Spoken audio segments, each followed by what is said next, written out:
Dan soalan yang ketiga iaitulah apa yang ni luar daripada perbincangan tajuk kita sikit, iaitulah soalan daripada Ketah, apakah hukum meletakkan pemisah seperti tirai ketika mana majlis ilmu di dalam masjid Datuk? Mungkin nak tengok janggut Ustaz Said ke, tengok janggut Datuk makin nipis mai kat saya, dia pun tak puas hati kat belakang. Dia silakan. Mungkin soalan dia pemisah antara ni ikut ni. Ha. Okey, asal pada zaman Nabi tidak ada pemisah yang memisahkan antara lelaki dan wanita di sudut binaan. Tak ada. Sebab itu dalam hadis yang diriwayatkan oleh Imam Muslim, Nabi SAW menyebut syarru sufufir rijal khairu sufufir rijal awaluhu wa syarruha akhiruhu. Awaluha wa syarruha akhiruha. Sebaik-baik khairu sufufir rijal awaluha. Sebaik-baik saf lelaki ialah pada yang awal, dan seburuk-buruknya wa syarruha akhiruha, yang seburuk-buruknya yang lewat. Wa khairu sufufin nisa'i akhiruha. Sebaik-baik saf wanita yang belakang. Wa syarruha awaluha. Yang paling buruk kali yang depan. Bukan buruk tu untuk sembahyang, tak. Secara perbandingan.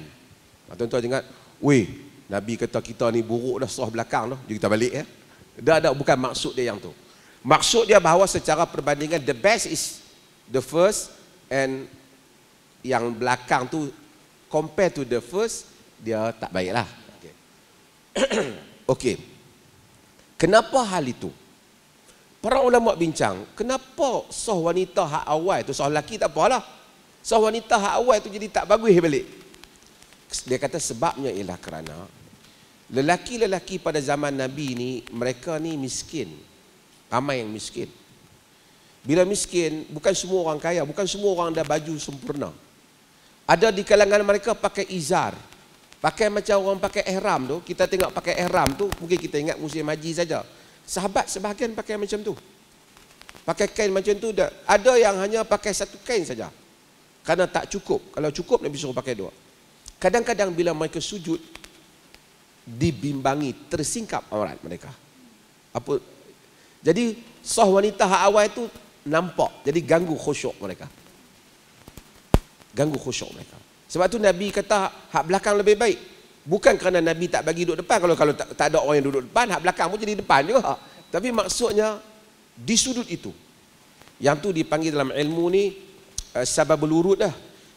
Text in context. How to understand the text. Macam mana nak faham teks itu? Teks itu bukan kerana keadaan seperti itu. Tapi sekarang ni, sebab hatta ulama-ulama walaupun daripada aliran yang mungkin sangat terikat dengan keharfiah teks itu, hatta Syekh Muhammad Saleh Ibn Utsaimin, dia kata ini zaman dulu lah. Tapi apabila zaman dah berubah, orang perempuan dah tak nampak dah orang lelaki, dan orang lelaki pun pakai elok lah kita ni, jarang lah yang sujud-sujud nampak benda lain ni. Maka apa yang Nabi sebut tu sudah tidak praktikal. Bukan hadis tu tidak lagi terpakai dalam realiti yang ada, yang baru ni. Tapi kalau hadis tu pergi di Afrika ke, mungkin negeri pun miskin juga, pakai baliklah hadis tu. Pakai baliklah hadis tu. Bukan Nabi cakap tu tak terpakai, maka tak terlaksana. Because we are in the different context. Kita berada di dalam konteks yang berbeza. Faham tuan? So kalau kita berdasarkan hadis itu, kita faham bahawasanya zaman Nabi tak ada apa? Tak ada penghadang lah. Yang tu lah saya nak cerita. Tak ada tirai. Jadi sebab tu bila Nabi bercakap dengan sahabat, boleh tanya, boleh apa. Tapi zaman kita ni dia boleh tirai. Saya nak kata tak boleh pun bukan kata tak boleh apa. Mungkin kadang-kadang orang perempuan dia segan orang nampak dia. Kadang-kadang mungkin dia nak salin baju. Tapi kalau sekiranya orang perempuan minta supaya hampa buka lah tirai tu, kami tak nampak orang duk bercakap tu, dia duk tunjuk praktikal pun tak nampak, tak boleh lah masjid kata, weh tak baik hampa tahu nak buka. Tak ada.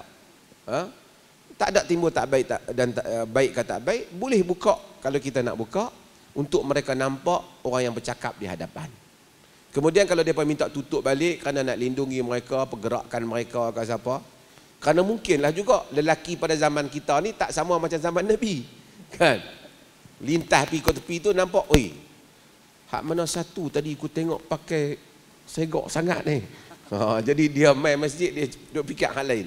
So oleh kerana itu, maka ada jugalah masalah dia kalau mereka tutup untuk keadaan tertentu dan hendaklah dan bolehlah dibuka supaya mereka nampak orang berkuliah di depan ni. Macam masjid ni dia tutup ni, kalau orang perempuan nak minta nak buka, bukalah. Janganlah kita terlajak sangat kata, oi tak boleh buka, mana boleh dalam masjid.